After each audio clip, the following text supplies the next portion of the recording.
sobre a obra do Teu Espírito na vida da Tua igreja. O Senhor é o Deus que fala, o Senhor é o Deus que manifesta o Seu poder.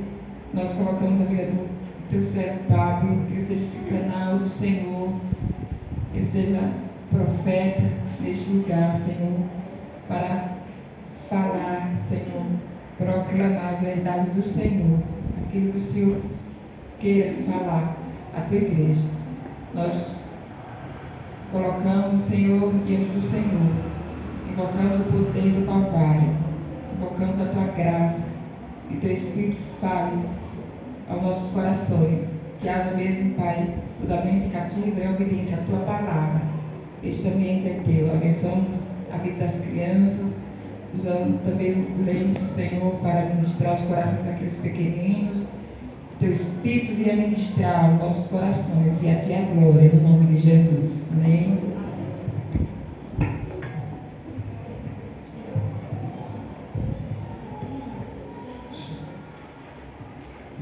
Shalom, igreja. Glória a Deus. Como é bom estarmos aqui. E antes de iniciarmos a palavra, vocês perceberam que a atmosfera poderosa de adoração que havia nesse lugar? É o Senhor quem faz isso. Meus irmãos, em meio à adoração, à libertação. Em meio à adoração, a milagres. Em meio à adoração, o Senhor opera cura, o Senhor opera salvação. Então, quando o Senhor, Ele vem de maneira muito especial, o Senhor está aqui sempre. O Senhor habita em nós por meio do Seu Espírito. Mas nós queremos que o Senhor venha de maneira muito especial no meio da adoração. E Ele envia moveres proféticos no meio da adoração. E se a igreja não captar o mover profético, quando Ele passa, Ele vai embora. E você não entra. E você não percebe. E você não recebe daquilo que o Senhor está liberando no meio do mover profético. Então por que eu estou dizendo isso? Porque o Senhor, Ele deseja se revelar à sua igreja. O Senhor deseja transmitir à sua igreja novas dimensões de comunhão com Ele.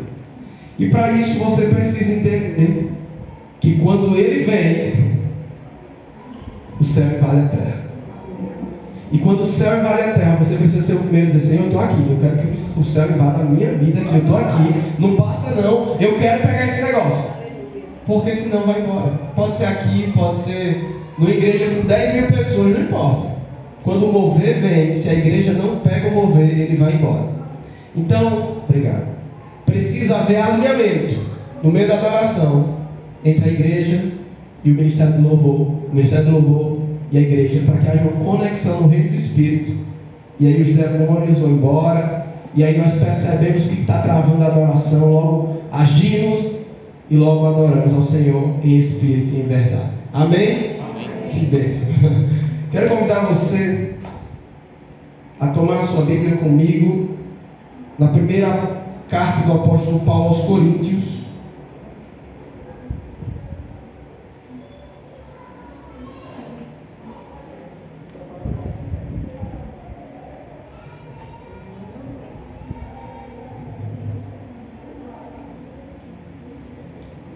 Capítulo 13. Primeira carta aos Coríntios, capítulo 13.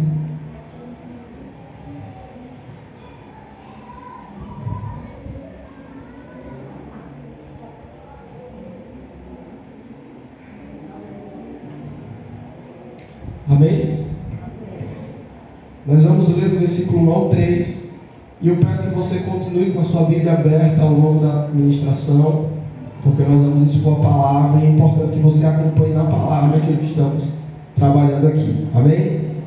Diz assim a palavra do Senhor: ainda que eu fale as línguas dos homens e dos anjos, se não tiver amor, serei como o bronze que soa ou como o símbolo que retine. Ainda que eu tenha o dom de profetizar e conheça todos os mistérios e toda a ciência, ainda que eu tenha tamanha fé a ponto de transportar montes, se não tiver amor, nada serei. e ainda que eu distribua todos os meus bens entre os pobres, e ainda que entregue o meu próprio corpo para ser queimado, se não tiver amor, nada disso me aproveitará. Vamos orar mais uma vez? Pai, esta é a tua palavra, e diante dela nós nos submetemos.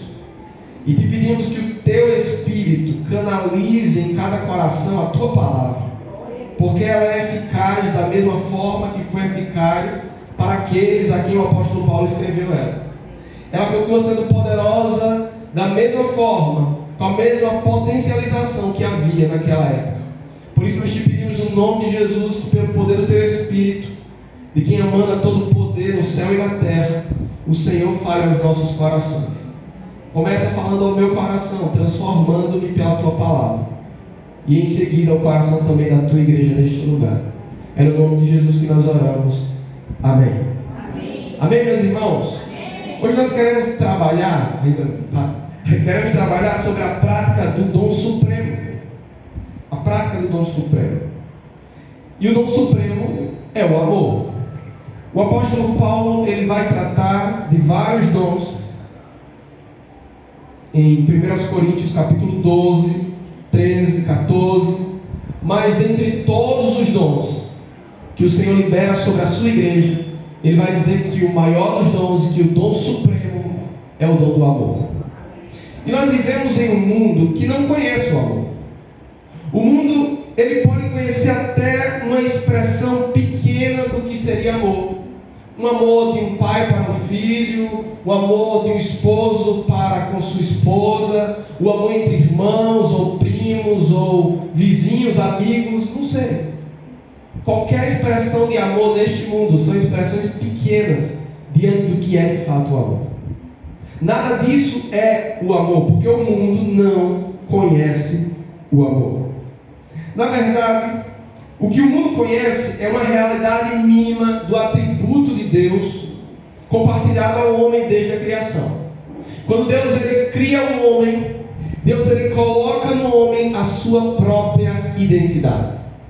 E no que se refere à sua identidade, ele coloca alguns dos seus atributos, o que nós chamamos de atributos comunicáveis. Ele comunica com o homem alguns atributos, entre eles o amor. Por isso o homem pode ter esse sentimento. Mas eu quero dizer aqui que diante dessa demonstração mínima que o homem conhece do que é amor, eu quero dizer que o amor, ele não é meramente um sentimento. O amor não é meramente um sentimento. O amor, ele é a expressão, ou melhor, antes disso, ele é a exata expressão do próprio Deus. Diga, o amor é a expressão exata do próprio Deus. Nós vamos ver que quando Deus ele se revela ao homem ali no Éden, novamente falando sobre a criação, ele se revela numa linguagem de amor. Ele se revela de maneira amorosa. E o que vai acontecer? Nós vamos ver que o homem ele passa pelo teste que ele precisava passar, de estar diante da árvore do conhecimento do bem e do mal, e comer dela ou não comer, ele tinha aquela escolha, e ele falha naquele teste, nós sabemos disso, e nós somos fruto disso, resultado de tudo isso. Mas quando o homem ele falha naquele teste de caráter, aquele teste que iria determinar o que aconteceria depois dali, nós vamos ver que Deus na mesma hora traça um plano de redenção para novamente se comunicar em amor com esse homem. Deus ele novamente ele vai ao encontro desse homem que antes não tinha corrupção em si mesmo. E ele vai buscar tê-lo de volta para si. Tudo isso por amor. A expressão de amor é a expressão mais exata de quem Deus é. Deus é justiça, Deus ele é bondade, Deus ele é misericórdia, Deus ele é muita coisa, muitos atributos. Agora, amor é a expressão mais exata da pessoa de Deus. O apóstolo João vai trazer isso em sua primeira carta. Veja que também o amor ele é a expressão do fruto do Espírito, e até mesmo um dom, se assim podemos dizer, até porque há muitas controvérsias. Não, amor não é um dom, é um fruto do Espírito. Eu creio sim, amor é um dom, e é o maior dos dons. A Bíblia diz que amor é um dom, ele é o dom supremo, sem o qual todos os outros dons são invalidados. Todos os dons não valem de nada se não houver amor. E quando nós olhamos para essa carta, essa epístola que nós lemos, em 1 Coríntios, nós vamos entender que primeiro ela foi escrita pelo apóstolo Paulo, muito provavelmente em torno do ano 55 depois de Cristo, e ele estava na sua terceira viagem missionária na cidade de Éfeso, quando ele escreve essa carta aos Coríntios. E Coríntio era, sem dúvida, a cidade mais importante de toda a Grécia naquela época. Ela era a quarta maior região do Império Romano. Ela era conhecida por conta do seu comércio, que atraía pessoas de diversas regiões. Corinto era uma cidade conhecida pela sua cultura, porque era uma cultura atrativa aos povos ao seu redor. E Corinto também era muito conhecida por conta da sua corrupção moral. Na cidade de Corinto havia um povo que moralmente era corrupto. Se pudéssemos, assemelharíamos até ao povo de Sodoma e Gomorra. Então, o apóstolo Paulo, ele escreve essa carta após 3 visitas. Ele realiza 3 visitas a Corinto. Tá? Nós vamos ver isso em Atos capítulo 18. Ele realiza 3 visitas àquela cidade e escreve 4 cartas para aquela cidade. Eu fiquei pensando, vou falar isso? Vou, porque a igreja precisa entender o contexto. O apóstolo Paulo escreveu 4 cartas à cidade, à igreja de Corinto. Ele escreve uma primeira carta que foi perdida, chega à igreja, mas se perdeu depois, nós não temos essa carta. E depois ele escreve essa carta que nós temos em nossas mãos, que é 1 aos Coríntios, que seria a sua segunda carta. E logo depois ele escreve uma outra, que também se perde. E por último, a 4ª carta, que é a segunda carta aos Coríntios. Então, 2 cartas de Paulo aos Coríntios se perderam. Chegou até a igreja lá, mas nós não temos hoje em nossas mãos. Então, na verdade, essa, como eu disse, foi a segunda carta de Paulo aos Coríntios, porque a primeira se perdeu. E a primeira visita do apóstolo Paulo naquela cidade resultou na plantação da igreja ali. Não havia igreja ali. O apóstolo Paulo chega à cidade de Corinto e planta uma igreja ali. 1 Coríntios 5:9, ele vai fazer menção disso. E por não ter sido bem compreendido na sua primeira carta, como eu disse que se perdeu, ele escreve essa carta. E havia um objetivo muito específico do apóstolo Paulo em escrever essa carta àquela igreja. Ele queria orientar aquela igreja acerca de várias questões que tinham sido levantadas ali, vários problemas que havia dentro daquela igreja. E algumas razões que levaram o apóstolo Paulo a escrever esta carta, nós queremos relatar essas razões. A primeira razão que levou o apóstolo Paulo a escrever essa primeira carta aos Coríntios é por conta das divisões que haviam dentro daquela igreja. Aquela era uma igreja dividida. Aquela era uma igreja que tinha muita confusão entre os irmãos dentro dela. Aquela era uma igreja em que, imagina, de um lado ficava um povo que acreditava uma coisa, do outro lado outro. Havia muita dissensão no meio daquele povo. Então, o primeiro motivo pelo qual o apóstolo Paulo escreve, porque havia divisão naquela igreja. A segunda razão pela qual ele vai escrever essa carta é porque, dentre os membros daquela igreja, um deles se tornou culpado de imoralidade. E a igreja, a congregação, não impôs disciplina àquele ofensor. A igreja estava lidando tranquilamente com o pecado dentro da igreja. Imoralidade sexual, tá tudo bem, deixa o irmão aí, tá tudo certo, amamos ele em Cristo. E ninguém confrontava o pecado dentro daquela igreja. Eles andavam de mãos dadas com o pecado dentro daquela igreja. Não havia mais separação entre os pecados do povo fora daquela igreja e dentro daquela igreja, porque eles aceitavam tranquilamente o pecado dentro daquela igreja. Então, a segunda razão pela qual o apóstolo Paulo escreve é para poder ensinar o povo acerca da necessidade da disciplina dentro da igreja, a separação dos fiéis e dos que não são fiéis. Terceiro motivo, ele escreve essa carta porque os membros da igreja viviam levando uns aos outros perante os tribunais seculares para poder solucionar suas disputas. Eles não sabiam resolver os seus próprios problemas dentro da igreja. Não, o irmão falou algo contra mim, pois eu vou levar ele lá no tribunal, no meio de gente que nem é crente, e iam resolver os problemas de dentro da igreja, fora da igreja. Então imagina como que era testemunho dentro daquela igreja, no meio da cidade. Aquela era uma igreja que tem muita confusão. Não sabia resolver seus problemas uns com os outros.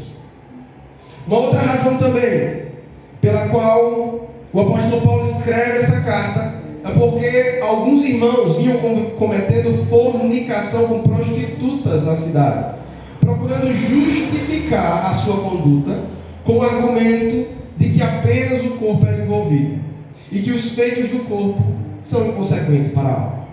Então os irmãos fornicavam, viviam uma vida de promiscuidade e prostituição e diziam: não tem nada a ver, a minha alma foi salva, então o corpo e a alma não tem nada a ver uma coisa com a outra. Olha que nível estava aquela igreja. É para essa igreja que o apóstolo Paulo está escrevendo essa carta. Uma outra razão ainda, o apóstolo Paulo escreve essa carta porque a ceia do Senhor, que deveria ser uma expressão amorosa, de harmonia naquela igreja, estava se tornando um momento irreverente, um momento de glutonaria, um momento de comportamento inadequado. Os irmãos estavam pensando que a ceia era para encher a barriga e comer e se fartar, e esqueciam uns dos outros e comiam e bebiam para a própria condenação, é o que ele vai dizer na própria carta. Eles não respeitavam a ceia do Senhor. E o último motivo pelo qual o apóstolo Paulo escreve essa carta é porque havia desordem dentro daquela igreja que em nada edificavam durante os cultos.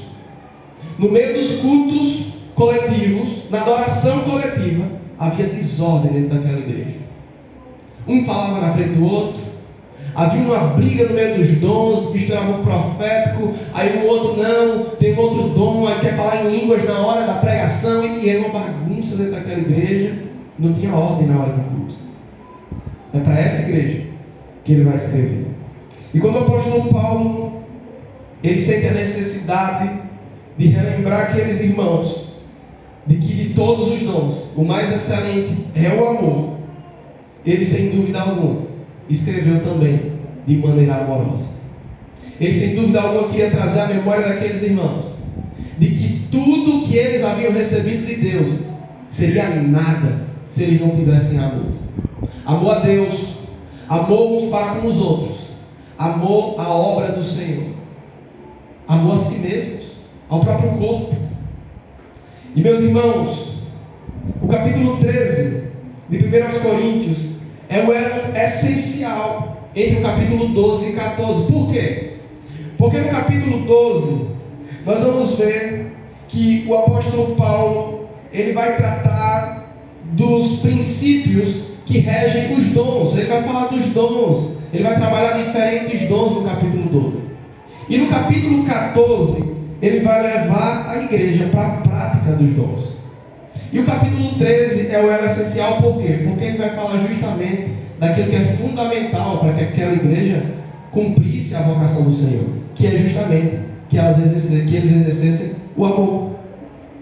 Aqueles irmãos poderiam receber o capítulo 12, saber todos os dons, e praticá-los no capítulo 14, mas sem o amor, que é apresentado no capítulo 13, de nada valeria a prática dos dons. Então esse capítulo ele é essencial dentro de toda a visão geral da carta de Paulo aos Coríntios, da primeira carta de Paulo aos Coríntios. Enquanto os gregos eles louvavam a sabedoria e o entendimento e as filosofias, enquanto os romanos eles louvavam o poder, a soberania, a conquista dos territórios, o apóstolo Paulo aqui ele não está apresentando nem o louvor à sabedoria humana e nem o louvor ao poder humano de conquistar lugares e de ter glória própria. Ele aqui está apresentando justamente o amor. O amor sem o qual a igreja não conhece ao Senhor. Ele está justamente se importando em lembrar aos irmãos como eles deveriam seguir o exemplo de Jesus. Como eles deveriam viver em amor uns para com os outros, ainda que fossem diferentes uns dos outros, como somos hoje também. Eles precisavam entender que eles não iam a lugar nenhum se não tivessem amor. E por isso, meus irmãos, diante dessa palavra, hoje nós queremos trabalhar no seguinte tema. Agora sim. exerça o dom supremo. Você pode repetir comigo? Exerça o dom supremo. Você pode dizer mais forte? Exerça o dom supremo. Agora você pode dizer para o irmão do seu lado: exerça o dom supremo. Exerça o dom supremo. Esse é o tema da nossa mensagem. Meus irmãos, por que é necessário exercermos o dom supremo? Porque, na verdade, sem amor, que é o dom supremo, tudo é nada. Sem amor, você pode ter todos os dons e não é nada. Você pode evangelizar muito bem e ainda assim não vai valer de nada. Sem amor, você pode ter muita eloquência para pregar, você pode ter uma voz boa para cantar, você pode ter até habilidade para fazer um serviço, mas não vale de nada. Por isso nós somos chamados a exercer o amor. Amém. E hoje nós queremos trabalhar nas razões por que nós devemos exercer o amor, dentro desse texto, as razões apresentadas no texto. Por isso, continue com a sua Bíblia aberta, em nome de Jesus.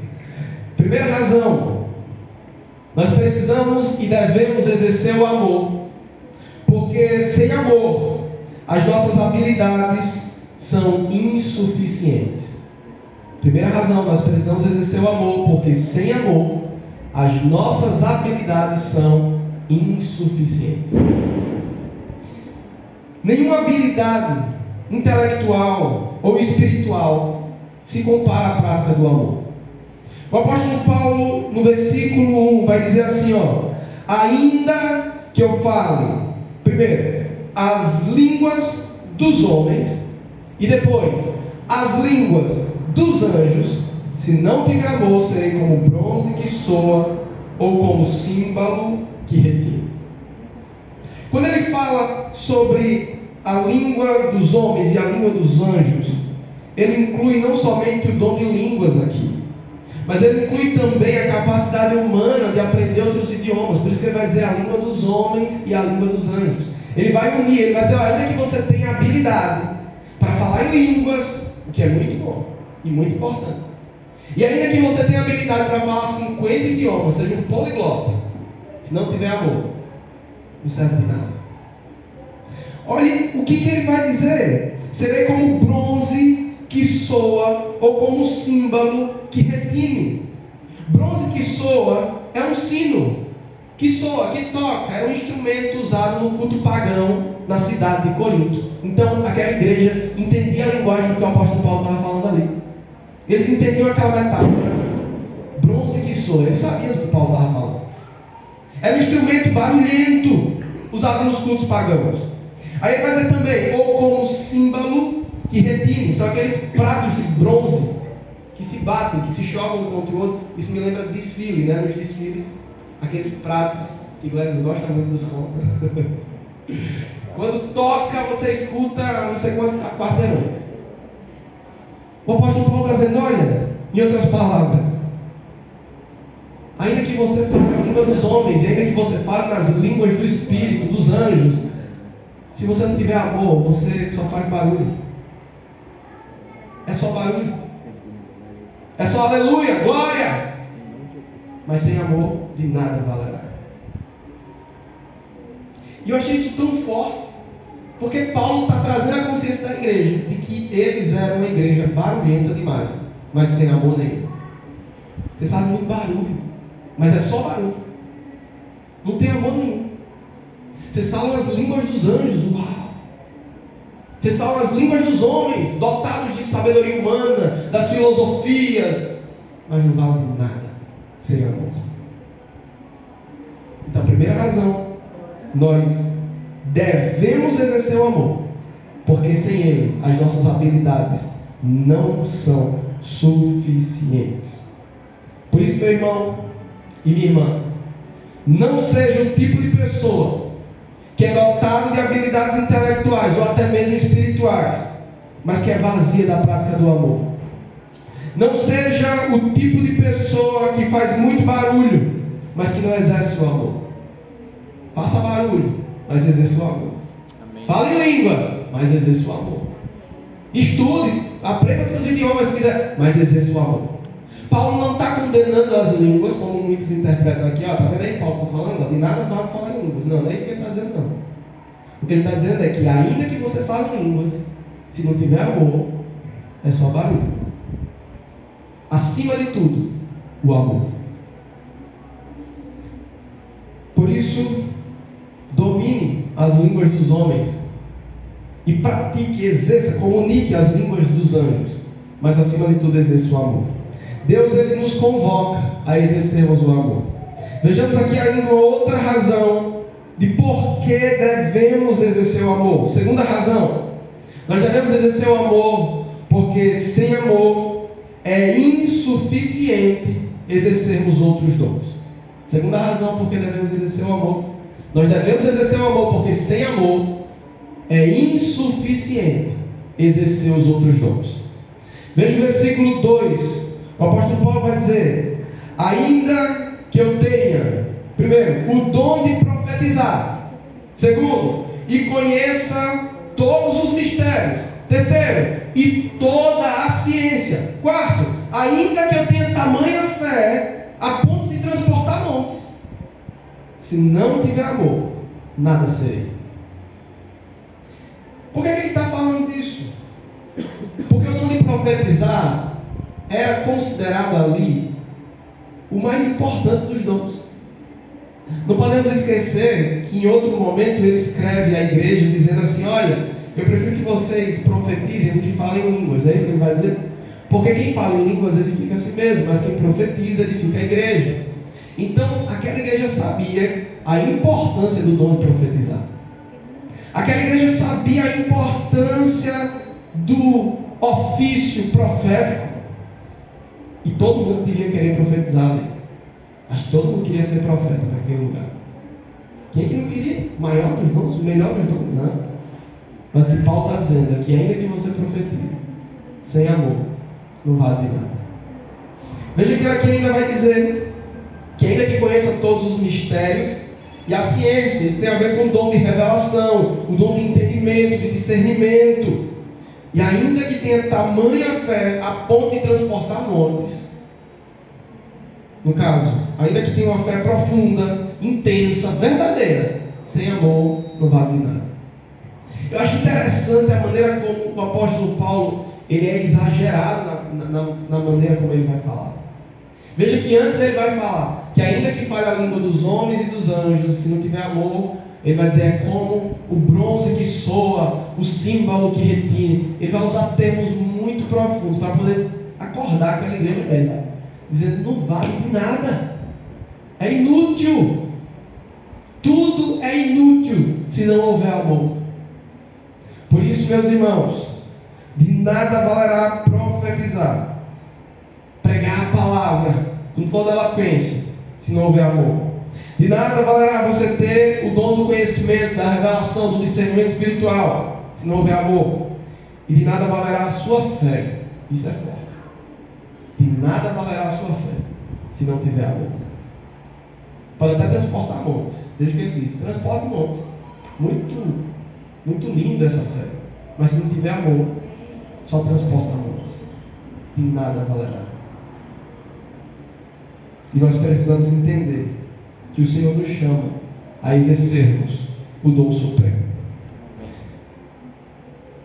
Terceira razão pela qual nós devemos exercer o dom supremo, que é o amor.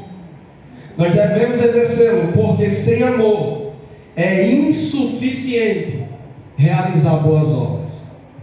Sem amor é insuficiente realizar boas obras. Veja o versículo 3, ele vai dizer: ainda que eu distribua todos os meus bens entre os pobres, ainda que entregue o meu próprio corpo para ser queimado, se não tiver amor, nada disso me aproveitará.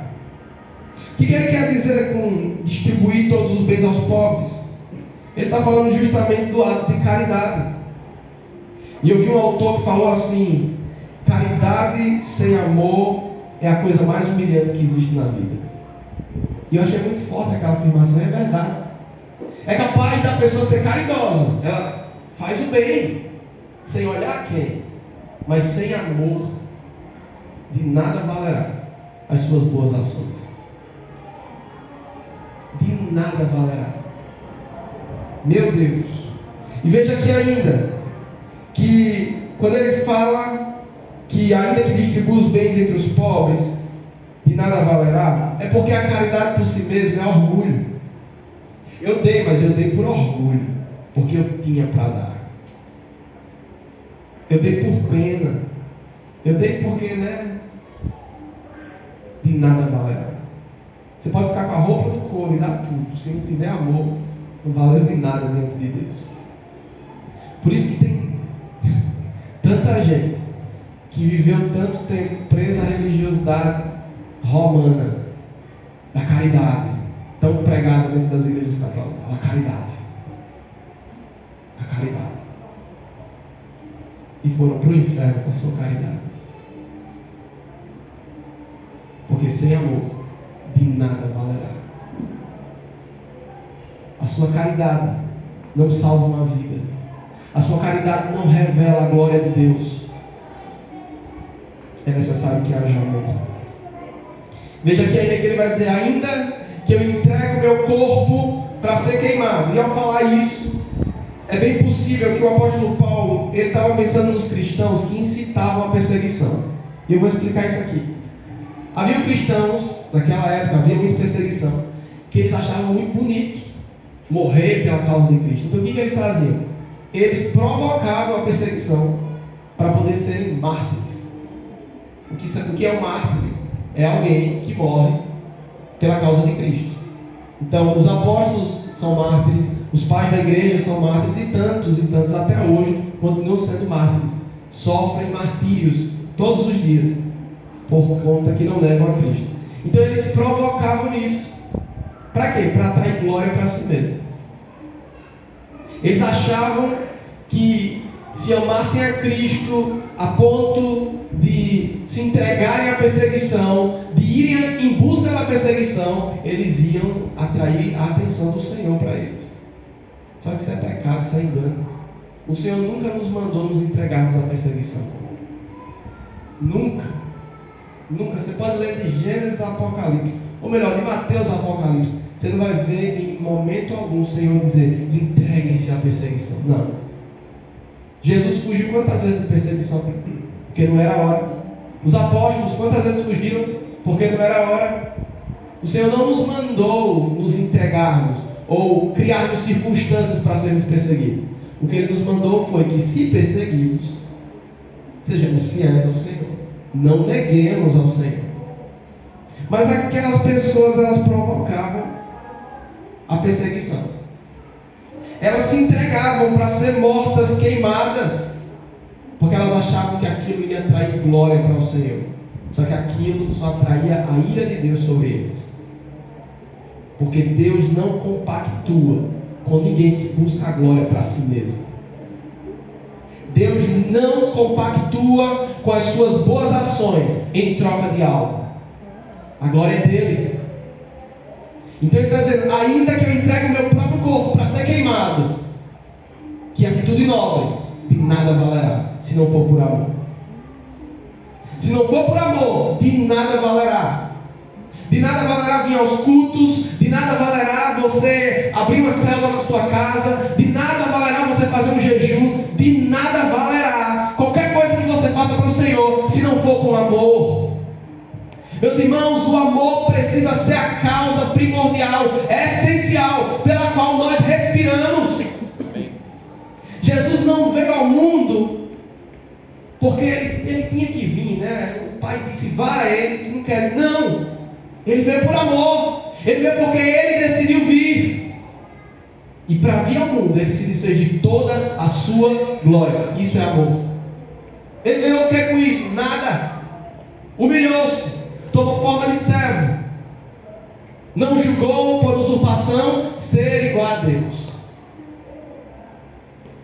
Se humilhou. Se humilhou. Isso é amor. Isso é amor. É muito capaz de uma pessoa chegar a você e te exortar com uma palavra muito difícil de se ouvir, e haver a mão naquilo, e alguém passar a mão na sua cabeça e não haver a mão naquilo. Porque o amor não tem a ver com beleza. O amor não tem a ver com fofura. O mundo não sabe o que é amor. O mundo cria uma ideia de amor.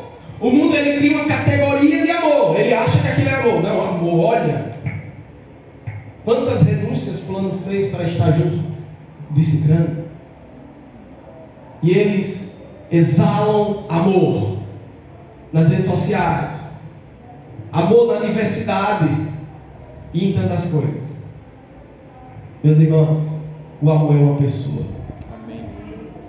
O amor veio ao mundo. O amor subiu numa cruz. O amor ressuscitou. O amor enviou o Espírito Santo, que comunica a nós o amor. É o Espírito Santo que comunica à igreja de Cristo o amor.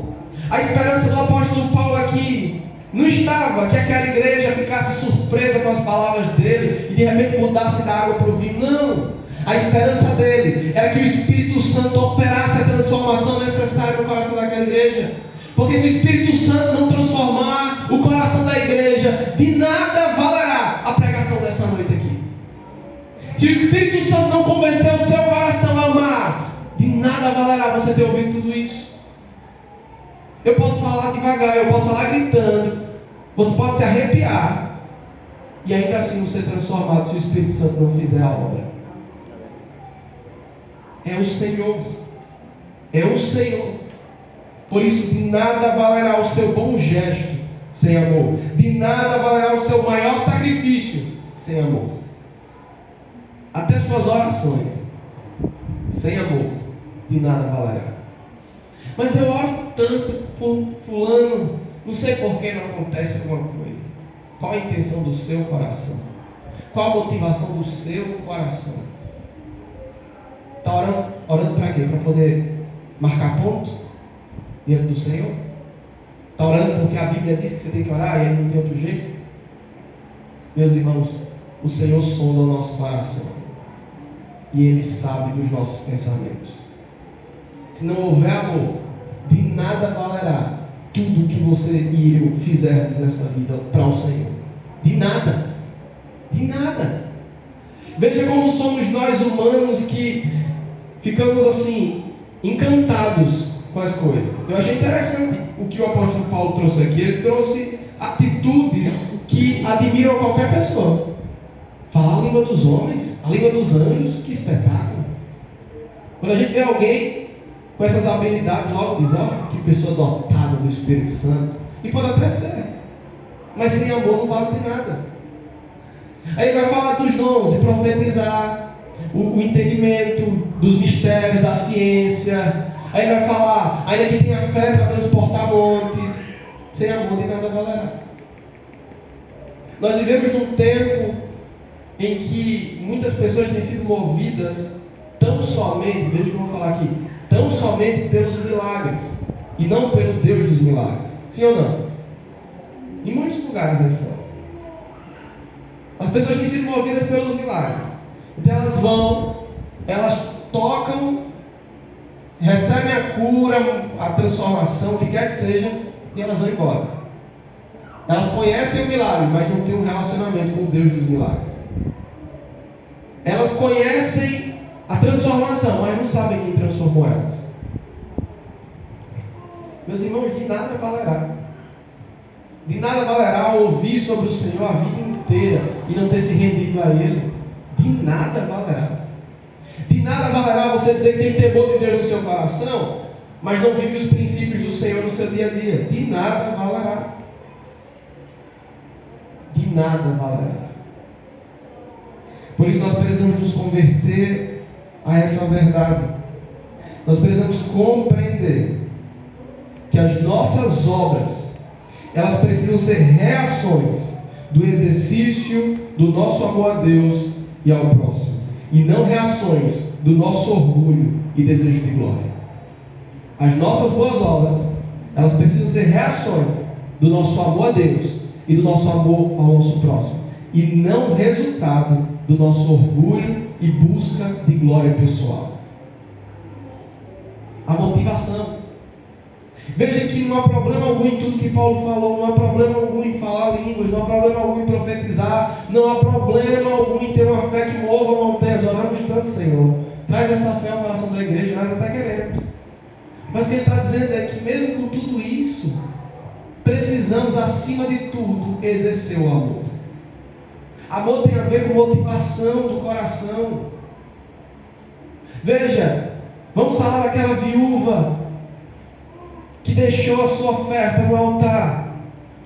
Financeiramente falando, era o menor valor, gente, naquele lugar. Mas quando Jesus olha, ele diz: esta alcançou misericórdia maior do que todos que deixaram. Por quê? Por causa da motivação do seu coração. Ela deu de tudo o que ela tinha. Isso não tem a ver com o valor que ela deu. Isso tem a ver com a motivação do seu coração. E o nosso coração ele é muito bom em nos auto-sabotar. Você acredita tanto na mentira que às vezes você conta para você mesmo, e eu vou falar para mim, que eu conto para mim mesmo. Acredito tanto naquilo que se torna, a mentira se torna uma verdade dentro de nós. E quando vai ver, você está fazendo a coisa certa com a motivação errada. E você mesmo já está acreditando que a motivação é certa. Você já caiu no engano. Nós precisamos examinar o nosso coração. Eu estou orando, mas eu estou orando por quê mesmo? Eu vou orar pelo Brasil, mas você vai orar pelo Brasil por quê? Porque é meu país, né? Lá na igreja dizem que tem que orar, temos um compromisso com a redenção da nação. Vamos orar. Tá, qual a motivação do seu coração? Nós precisamos fazer a coisa certa com a motivação certa. No dia que você orar por um perdido com amor, você vai entender a dimensão daquela oração. Porque uma oração feita com amor, ela transporta alguém do reino das trevas para o reino da luz. Amém. Quando você age em amor, você já nem pensa mais. Você faz as boas obras e já nem está contando mais aquilo. Você fala em línguas e já nem está mais pensando: olha, eu estou falando em línguas. Você profetiza e já nem fica pensando na vaidade do coração do homem, porque está profetizando. Você é levado pelo amor. Esse amor precisa nos conduzir em tudo. Eu preciso orar por amor, eu preciso louvar o Senhor porque eu amo, eu preciso adorá-lo porque eu amo. Por isso que eu iniciei aqui a palavra falando sobre a importância da igreja captar o que o Senhor faz no meio da adoração. Por quê? Porque às vezes a gente está aqui, cansado, pensando em outras coisas, ou a gente está até de coração, mas a gente está desligado com o que o Espírito Santo está fazendo aqui. Aí a unção vem, passa, vai embora, e você não pegou, não captou, porque estava dormindo. Nós precisamos estar completamente acordados para o que o Senhor está falando à igreja. Deus quer falar à igreja. Deus quer revelar o seu amor à igreja. Para concluirmos, nós precisamos e devemos exercer o amor, que é o dom supremo. Porque, primeiro, sem ele, as nossas habilidades são inúteis.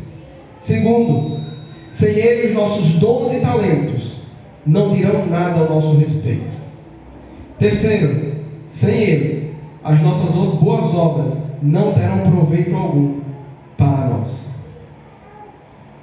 Nós vamos ver que quando Jesus ele vai falar do amor, ele vai tratar o amor como o maior de todos os mandamentos. Ele vai dizer: olha, tudo se resume a isso aqui, amarás a Yahvé o teu Deus e ao próximo como a si mesmo. Pronto, se você fizer isso aqui, você cumpre todos os outros. Porque se você ama a Deus sobre todas as coisas, aí você vai estar respaldado na palavra, porque você ama a Deus. E não tem como amar a Deus e não estar tendo uma vida de meditação na palavra. Não há como ter essa dicotomia. Não. É uma coisa só. Eu amo a Deus e eu busco viver de acordo com a palavra. Eu amo a Deus e eu tenho uma vida de oração. Eu amo a Deus e, consequentemente, eu amo ao meu próximo. Como a mim mesmo. Na mesma dimensão que eu amo a mim mesmo. Por isso é uma hipocrisia quando o mundo fala sobre amor próprio. Numa dimensão mais elevada do que o amor ao outro. Isso é egocentrismo, isso é egoísmo, isso é do Satanás. Não é bíblico. Toda visão de amor próprio, distorcida da palavra, é de Satanás e não de Deus. Porque o amor ensinado na palavra de Deus é amar o próximo como a si mesmo. E quando nós olhamos para a igreja, para quem Paulo estava escrevendo, por isso que eu faço questão de elucidar tudo que Paulo falou, porque ele falou aquilo, para que você entenda o contexto todo do que estava acontecendo. Ele está em outra cidade, escrevendo para aquela igreja, pensando nos problemas todos que chegaram a ele, e pensando, meu Deus do céu, essa igreja precisa de orientação. E como maior das orientações, ele vai dizer: vocês precisam exercer o amor. Se aquela igreja aprendesse a exercer o amor, toda a mensagem da carta inteira seria cumprida tranquilamente. Porque a chave para ter uma vida correta diante de Deus, a chave para resolver os problemas que haviam dentro daquela igreja, de pecado, de promiscuidade, de divisão, de tomar a ceia de maneira errada, tudo aquilo seria resolvido por meio do amor.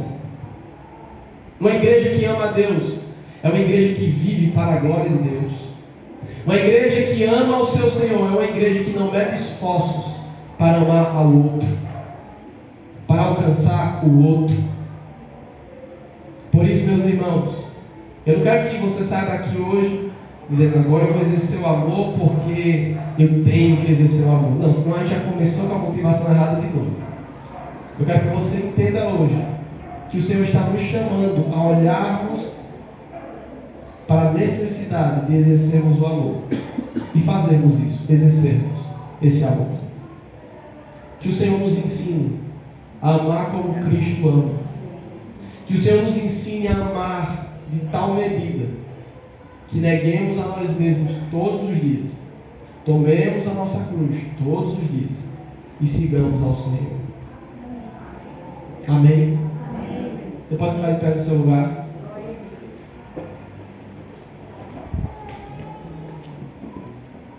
Confesso que há muita alegria no meu coração por estar aqui hoje. É o Senhor quem cria as oportunidades. E eu creio que Ele quis e quer falar à igreja dele. E Ele falou.